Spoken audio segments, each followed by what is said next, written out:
So ಈ ಒಂದು ಶವ ಸಂಸ್ಕಾರ ಅಂತ ಬಂದಾಗ ನಿಮಗೆ ಎದುರಾಗುವಂಥ ಸಮಸ್ಯೆಗಳೇನು? ಅಂದರೆ ಮಾನಸಿಕ ಅಥವಾ ಭಾವನಾತ್ಮಕ ವಿಚಾರವಾಗಿ ಸಮಸ್ಯೆಗಳಾಗಿರ್ಬೋದು, ದೈಹಿಕ ಸಮಸ್ಯೆಗಳು ಅಥವಾ ವ್ಯವಸ್ಥೆಯಲ್ಲಿರೋ ಸಮಸ್ಯೆ ಎಲ್ಲವನ್ನು ಒಂದು ಸ್ವಲ್ಪ ಬಿಡಿಸಿ ಹೇಳ್ಬೋದಾ? ಮೇಡಮ್, ಇದು ತುಂಬ ನಮಗೆ ಇವಾಗ ಈ ಬಾರ್ನ್ ಬೇಬಿ ಭ್ರೂಣ ಆ ಥರ ಎಲ್ಲ ತೊಗೊಂಡೋಗ್ಬೇಕಾದ್ರೆ ತುಂಬ ಫೀಲ್ ಆಗುತ್ತೆ ಮೇಡಮ್. ಅಯ್ಯೋ, ಅನ್ಎಕ್ಸ್ಪೆಕ್ಟೆಡಾಗಿ ಎಲ್ಲೋ ತಂದು ಅವರು ಅಟ್ಲೀಸ್ಟ್ ಏನು ಮಾಡೋಕ್ಕೂ ಅಂತ ಎಲ್ಲೋ ಹಾಕ್ಬಿಟ್ಟು ಹೋಗ್ಬಿಟ್ಟಿರ್ತಾರೆ, ಎಲ್ಲಂದ್ರಲ್ಲಿ ಹಾಕ್ಬಿಟ್ಟು ಹೋಗ್ಬಿಟ್ಟಿರ್ತಾರೆ. ಅಂದರೆ ನೀವು ಹೇಳೋದು ಅಬಾರ್ಟೆಡು ಅಥವಾ ಅಕಸ್ಮಾತ್ ಕೆಲವರು 9 months ಆಗಿ ದಫನ್ ಮಾಡೋಕ್ಕೆ ಶಕ್ತಿ ಇಲ್ದಿರ ಅಲ್ಲಿ ಇಟ್ಬಿಟ್ಟು ಹೋಗಿರ್ತಾರೆ. ಅದು ಪೊಲೀಸ್ ಕೇಸ್ ಆಗುತ್ತೆ.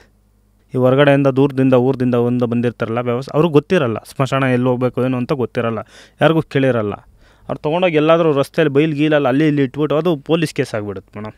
ಸರಿ, ಅಂಥ ಬಾಡಿ ತೊಗೊಂಡೋಗಿ ಇದು ಮಾಡಬೇಕಾದ್ರೆ ತುಂಬ ಕಣ್ಣಲ್ಲಿ ಫೀಲ್ ಆಗಿಬಿಡುತ್ತೆ ಮೇಡಮ್. ಅಟ್ಲೀಸ್ಟ್ ಜನ ಮಾನವೀಯತೆ ಇದಕ್ಕಾದರೂ ಮನಸ್ಸು ತುಡಿಯಲ್ವಲ್ಲಪ್ಪ, ಹುಟ್ಟಿರೋ ಮಗುಗನ ಅದನ್ನು ಅಂತ್ಯ ಸಂಸ್ಕಾರ ಮಾಡಬೇಕು ಅಂತ ಅನ್ಸಲ್ವಲ್ಲ ಅಂತ ಬೇಸರ ಆಗುತ್ತೆ ಮೇಡಮ್. ಆವಾಗ ಬೇಜಾರಾಗುತ್ತೆ ಮೇಡಮ್. ಎಂಥ ಜೀವನ ನಿಮ್ಮದು! ಅಂದರೆ ಸಾರ್ಥಕತೆಯ ಜೀವನ ನಮ್ಮ ಕಣ್ಣಲ್ಲಿ. ಎಲ್ಲ ವಯಸ್ಸಿನ ಸಾವು ನೋವುಗಳನ್ನು ನೋಡಿ ಎಲ್ಲದಕ್ಕೂ ಒಂದೇ ಗೌರವ ಕೊಟ್ಟು ಎಲ್ಲದಕ್ಕೂ ಒಂದೇ ಒಂದು ಕೊನೆಯದಾಗಿ ಅಳೋರಿಲ್ಲದೇ ಇದ್ರೂ ನೀವು ನಿಲ್ತೀರಾ. ಅದಕ್ಕೆ ಕೊಡಬೇಕಾಗಿರೋ ಗೌರವ ಸತ್ತ ಮೇಲೆ ಹೇಳ್ತಾರಲ್ಲ, ಬದುಕಿದ್ದಾಗ ಹೆಸರು, ಜೀವ ಹೋಗ್ತಿದ್ದಂಗೆ ಬಾಡಿ ಅಂತಲೇ ಕರೆಯೋಕ್ಕೆ ಸ್ಟಾರ್ಟ್ ಮಾಡಿಬಿಡ್ತಾರೆ. ಅದು ನಮ್ಮ ಸಮಾಜ. ಇನ್ನೊಂದು 2004 5 ಅಲ್ಲ ಮೇಡಮ್, ಚಿಕ್ಕಪೇಟೆಯಲ್ಲಿ ಆಗಿದೆ ಇನ್ಸಿಡೆಂಟು. ಇದು ಚೆನ್ನಾಗಿದ್ರು ಒಂದು ಯುವತಿ ಶವ. ಅದು ಒಂದು 25 to 30 years ಇರ್ಬೋದು. ಸುಮಾರು 10 to 15 days ಇಟ್ಟಿದ್ದಾರೆ ಮೇಡಮ್. ತುಂಬ ಚೆನ್ನಾಗಿದ್ರು. ಅದು ದೊಡ್ಡ ಒಳ್ಳೆ ಮನೆತನ ಅಂತಿರ್ಬೋದು. ಅದು ಕೊನೆಗೆ ಹೆಂಗಾಯಿತು ಅಂದರೆ ಯಾರೂ ವಾರಸ್ತಾರ ಬರಲಿಲ್ಲ, ತೊಗೊಂಡೋಗಿ ನಾವೇ ಅಂತ್ಯ ಸಂಸ್ಕಾರ ಮಾಡೋಕ್ಕಾಗುತ್ತಲ್ಲ ಅಂತ ಒಂಚೂರು ಫೀಲ್ ಆಯ್ತು ಮೇಡಮ್. ಸೊ ಈ ಥರದ ಒಂದು ಮಗುವಿಂದ ಹಿಡಿದು ಯುವತಿ ಈ ಥರ ಎಲ್ಲ ಇದನ್ನು ನೋಡ್ತಿರಲ್ಲ, ಮಾನಸಿಕವಾಗಿ ನಿಮ್ಮ ಮೇಲೆ ಏನು ಪರಿಣಾಮ ಬೀರುತ್ತೀವಲ್ಲ ಮೇಡಮ್? ಅದು ಏನು ಅನಿಸಲ್ಲ ಮೇಡಮ್, ಕಾಮನಾಗಿ ರೂಢಿ ಆಗಿಬಿಟ್ಟಿದೆ ಮೇಡಮ್. ಅಪ್ಪಾಜಿ ಕಡೆಯಿಂದ ರೂಢಿ ಆಗಿಬಿಟ್ಟಿದೆ ಮೇಡಮ್. ಸ್ಟಾರ್ಟಿಂಗಲ್ಲಿ ಇವಾಗ ಎಲ್ಲ ವಿಚಾರದಲ್ಲಿ ಕ್ಷೇತ್ರದಲ್ಲಿ ನಾವು ಡಿ ಎಲ್ ತೊಗೊಳಕ್ಕೆ ಮುಂಚೆ ಬಂದಿದ್ದು ಎಲ್ಲೆಲ್ಲೇ ಅಲ್ವಾ, ಸ್ಟಾರ್ಟಿಂಗಲ್ಲಿ ಲರ್ನರೇ. ಸೊ ಸ್ಟಾರ್ಟಿಂಗಲ್ಲಿ ನಿಮಗೆ ಈ ಥರದೆಲ್ಲ ನೋಡಿದಾಗ ಹೆಂಗೆ ಅದನ್ನು ಅರಗಿಸ್ಕೊಂಡು ಆಯ್ತು ಇದು ಒಂದು ವೃತ್ತಿ, ನನ್ನ ಕಸುಬಿದು ಮಾಡಲೇಬೇಕಂತ ಹೆಂಗೆ ಅದನ್ನು ಎದುರಿಸ್ಕೊಂಡು ಮುಂದೆ ಗಟ್ಟಿಯಾದ್ರಿ? ಅದಕ್ಕೆಲ್ಲ ಕಾರಣನೇ ಅಪ್ಪಾಜಿ ಮೇಡಮ್. ಅವ್ರ ಧೈರ್ಯ. ಜಟ್ಕಾ ಗಾಡಿಯಲ್ಲಿ 8-9 ಬಾಡಿ ತುಂಬಿಕೊಂಡು ಹೋಗ್ತಾ ಇದ್ರಲ್ಲ, ನಾವು ಅವ್ರ ಗಾಡಿ ಓಡಿಸ್ಕೊಂಡು ಕೂತಾಯಿದ್ರೆ ಮೇಲೆ ಟಾಪಲ್ಲಿ ಕೂತ್ಕೊಂಡು ಹೋಗ್ತಾಯಿದ್ದು. ಅವಾಗ ಬೆಂಗಳೂರು ಇವಾಗ ಇಷ್ಟೊಂದು ಟ್ರಾಫಿಕ್ ಎಲ್ಲ ಇರಲಿಲ್ಲ ಮೇಡಮ್. 35 ವರ್ಷದ ಹಿಂದಿನ ಕತೆ ಹೇಳ್ತಾ ಇರೋದು ನಾವು. ಹೌದು ಸರ್, ನೀವು ಜಟ್ಕಾ ಗಾಡಿ ಅಂದ ತಕ್ಷಣ ಎಸ್. ಸೊ ಅವೆಲ್ಲ ನೀವು ಚಿಕ್ಕಂದಿನಿಂದಲೇ ನೋಡಿ ಒಂಥರ ಅದು ನಿಮ್ಗೆ ಸಹಜ ಅಂತ ಅನ್ಸೋಕ್ಕೆ ಶುರುವಾಗಿ ಬುದ್ಧಿ ಬಂದಮೇಲೆ ಅಂತೂ ಅದನ್ನೇ ಗೌರವಿಸ್ಕೊಂಡು ಮುಂದುವರ್ಸ್ಕೊಂಡು ಬಂದಿದ್ದೀರಿ. ನಿಮಗೆ ಯೂಶ್ವಲಿ ಈ ಥರದ್ದೆಲ್ಲ ಕೇಸಸ್ಗಳಂತ ಬಂದಾಗ ಅವರು ಸುತ್ತಮುತ್ತ ಇರೋರ್ದು ಕಥೆಗಳು, ಇವ್ರದ್ದೇನು ವ್ಯಥೆ, ಆ ಥರದ್ದು ಯಾವುದೂ ಕಥೆಗಳೇ ಗೊತ್ತಾಗಲ್ವ? ಅಂದರೆ ಆ ಒಂದು ಅನಾಥ ಶವದ ಬದುಕಿದ್ದಾಗ ಇದ್ದಂಥ ಕಥೆಗಳು ವ್ಯಥೆಗಳು ಯಾವುದೂ ನಿಮಗೆ ಬರಲ್ಲ? ಆವಾಗ ಗೊತ್ತಾಗಲ್ಲ. ಅದಾದಮೇಲೆ ಒಂದು 2-3 ಇನ್ಸಿಡೆಂಟು. ಸೈನೈಡ್ ಮೋಹನ ಅಂತ ಹೆಸರು ಕೇಳಿರ್ಬೇಕು ನೀವು. ಮಂಗಳೂರಲ್ಲೆಲ್ಲ ಸೈನೈಡ್ ಕೊಟ್ಟು ಡೆತ್ ಮಾಡಿದರು. ಓಹೋ. ಅವ್ರು ಆ ಥರ ಮಾಡಿದ ಶವ 1-2 ಶವ ನಾವು ತೊಗೊಂಡೋಗಿ ದಫನ್ ಮಾಡಿದ್ದೀವಿ. ಓಹೋ. ಅದು ಪೊಲೀಸರು ನಮಗೆ ನೆಕ್ಸ್ಟು ಫರ್ದರ್ ಯಾವುದೋ ಒಂದು ಸಾಕ್ಷಿ ಕರೆದಾಗ ನಮಗೆ ಗೊತ್ತಾಯಿತು ಈ ಥರ ಕೇಸಲ್ಲಿ ಇವ್ರು ಮಾಡಿದ್ರಾ ಅಂತ. ಉಪ್ಪರ್ಪೇಟೆ ಪೊಲೀಸ್ ಸ್ಟೇಷನ್ ಸರೌಂಡಿಂಗಲ್ಲಿ ಇದನ್ನ ಟಾಯ್ಲೆಟಲ್ಲಿ ಶವ ಸಿಕ್ಕಿತ್ತು, ಲೇಡೀಸ್ದು. ಸೈನೈಡ್ ಕೊಟ್ಟು ಡೆತ್ ಆಗಿತ್ತು. ಅದು ಅನಾಥ ಶವ ಅಂತ ತೊಗೊಂಡೋಗಿ ದಫನ್ ಮಾಡಿದ್ದು. ಅದಾದಮೇಲೆ ಇವರೇ ಮಾಡಿದ್ದು ಅಂತ ಪತ್ತೆ ಆಗಿದ್ದು ಅಂತ ಗೊತ್ತಾದಾಗ ಸ್ವಲ್ಪ ಫೀಲ್ ಆಯ್ತು ಮೇಡಮ್.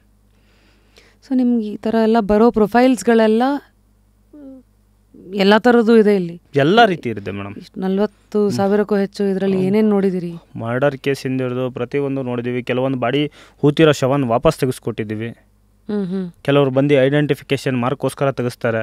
ನಮ್ಮದೇ ಶವ ಇಲ್ಲ, ನಮ್ಮ ಶವ ನಾವು ತೊಗೊಂಡೋಗಿ ನಾವು ನಮ್ಮ ಊರಲ್ಲೇ ತೊಗೊಂಡೋಗಿ ಹಾಕ್ಕೊತೀವಿ ಅಂತಲೂ ಇದ್ದಾರೆ. ಸೊ ಮೊದಲನೇದಾಗಿ ಇವತ್ತಿಗೆ ಈ ಥರ ಅನಾಥ ಶವಗಳಿಗೆ ಜನಸಾಮಾನ್ಯರ ಅವ್ರು ಅರ್ಥ ಮಾಡ್ಕೋಬೇಕು ಅಂತ ಇರೋದಾದರೆ ಇದಕ್ಕೆಲ್ಲ ಮೂಲ ಕಾರಣಗಳು ಏನೇನಿರುತ್ತೆ ಸಹಜವಾಗಿ? ಬೆಂಗಳೂರಿನ ಹೃದಯ ಭಾಗ ಇದೆಯಲ್ಲ ಮೇಡಮ್, ಈ ನಮ್ಮ KR ಮಾರ್ಕೆಟ್, ಕಲಾಸಿಪಾಳ್ಯ, ಮೆಜೆಸ್ಟಿಕ್ಕು, ಇಲ್ಲೆಲ್ಲ ಹೊರಗಡೆಯಿಂದ ಬಂದು ಇರ್ತಾರಲ್ಲ ಮೇಡಮ್, ಅವರು ಜೋಬಲ್ಲಿ ಏನು ಅಟ್ಲೀಸ್ಟ್ ಒಂದು ಸಣ್ಣ ಪುಟ್ಟ ಐಡೆಂಟಿಫಿಕೇಷನ್ ಇಕ್ಕೊಂಡಿರಲ್ಲ ಮೇಡಮ್. ನೈಟ್ ಫುಟ್ಪಾತಲ್ಲೇ ಮಲಗೋದು, ಹ್ಞೂ ಹ್ಞೂ ಆ ಫ್ಲೈಓವರ್ ಕೆಳಗಡೆ ಮಲಗೋದು, ಅಂಥವರೇ ಜಾಸ್ತಿ ಅನಾಥವಾಗಿ ಸಾಯೋದು ಮೇಡಮ್. ಹೌದಾ? ಹೌದು ಮೇಡಮ್. ಸೊ ಬೇಸಿಕ್ಲಿ ಬೆಂಗಳೂರು ಹೃದಯ ಭಾಗ ಎಲ್ಲಿರೋ ಹೃದಯ ಸಿಟಿ ಪಾಪ್ಯುಲರ್ ಸಿಟಿ ಜನಸಂದಣಿ ಎಲ್ಲಿರುತ್ತೋ ಅಲ್ಲೇ ಜಾಸ್ತಿ ಅನಾಥವಾಗಿ ಸಾಯೋದು ಮೇಡಮ್. ಸೊ ಇಲ್ಲಿ ಒಂದು ಟ್ರೀಟ್ಮೆಂಟ್ಗಾಗಿ ಬಂದಿರ್ತಾರೆ, ಬೈ ಮಿಸ್ಟೇಕಾಗಿ ಬಂದಿರ್ತಾರೆ, ದುಡಿಮೆ ಇದ್ದರೆ ಕೆಲವರು ಊಟ ಶಕ್ತಿ ಇದ್ದರೆ ಮಾಡ್ತಾರೆ, ಕೆಲವರು ಊಟ ಇಲ್ದಿರ ಸುತ್ತೋಗ್ಬಿಡ್ತಾರೆ, ಕೆಲವರು ಬರೀ ಡ್ರಿಂಕ್ ಮಾಡಿ ಹಂಗೆ ತಿರೋಗಿರ್ತಾರೆ. ತುಂಬ ವಿಚಿತ್ರವಾಗಿ ನೋಡಿದ್ದೀವಿ ಮೇಡಮ್. ಯಾವುದಾದ್ರೂ ಒಂದು ಇದು ಘಟನೆ ನಿಮ್ಮ ಜೀವನದ ಒಂದು ಆಲೋಚನೆಯನ್ನೇ ದಿಕ್ಕನ್ನೇ ಬದಲಾಯಿಸಿದ್ದು? ಎಲ್ಲ ರೀತಿಯೂ ನೋಡಿದ್ದೀವಿ ಮೇಡಮ್. ಈ ಥರ ಅಂತ ಹೇಳಕ್ಕೆ ಬರಲ್ಲ. ಅಂದರೆ ಇದು ಕೆಲವೊಂದು ಕೊಳೆತ ಶವ ನೋಡಿದಾಗ ಅಲ್ಲಿ ಯಾರೂ ಬರಲ್ಲ, ಸಣ್ಣ ಪುಟ್ಟ ಹೆಲ್ಪ್ ಮಾಡೋಕ್ಕೂ ಬರಲ್ಲ. ಅಂಥ ಟೈಮಲ್ಲಿ ಕಷ್ಟ ಬಿದ್ದು ಒಬ್ಬರೇ ಪ್ಯಾಕ್ ಮಾಡಿ ಎತ್ಕೊಬರೋದು ಅವೆಲ್ಲ ಇದ್ದೇ ಇರ್ತವೆ ಮೇಡಮ್. ಮನುಷ್ಯ ಚೆನ್ನಾಗಿದ್ದಾಗ ನೋಡೋಕ್ಕಷ್ಟೇ ಚೆನ್ನಾಗಿರ್ತೀವಿ ಮೇಡಮ್. ಬಾಡಿ 2 ದಿವಸ ಆಗಿ ಕೆಟ್ಟೋಯ್ತು ಅಂದರೆ ಮನುಷ್ಯನಿಟ್ಟು ಕೆಟ್ಟು ಇದು ದೇಹ ಇನ್ನೊಂದಿಲ್ಲ ಮೇಡಮ್. ನಿಜ ಸರ್. ಇಷ್ಟು ದೊಡ್ಡ ದೇಹ, ಚರ್ಮ ಮತ್ತು ಉಸಿರಿದ್ದಾಗಲೇ ಎಲ್ಲನೂ ಇರುತ್ತೆ. ಅದು ಹೋದಾಗಲೇ ಎಲ್ಲಿ ನಮ್ಮೆಲ್ಲ ಸಾವು ನೋವಾದಾಗ ಮೂಗಿಗೆಲ್ಲ ಹತ್ತಿ ಹಾಕಿರ್ತಾರೆ ಗಾಳಿ ಹೋಗಬಾರ್ದಂತ, ಅಷ್ಟು ನೋಡೋಕ್ಕೆ ನಮಗೆ ಧೈರ್ಯ ಇರಲ್ಲ. ಸೊ ನೀವು ಈ ಥರದ್ದೆಲ್ಲ ನೋಡ್ತಿರಲ್ಲ. ತಮಾಷೆಗೆ ನಮ್ಮ ಕನ್ನಡದಲ್ಲಿ ಒಂದು ಮಾತಿದೆ, ಇನ್ನೂ ಈ ಕಣ್ಣಿಂದ ಏನೇನು ನೋಡಬೇಕು ಅಂತ. ನೀವು ದಿನ ಬೆಳಗಾದರೆ ಇದೆಲ್ಲ ನೋಡ್ತೀರಾ.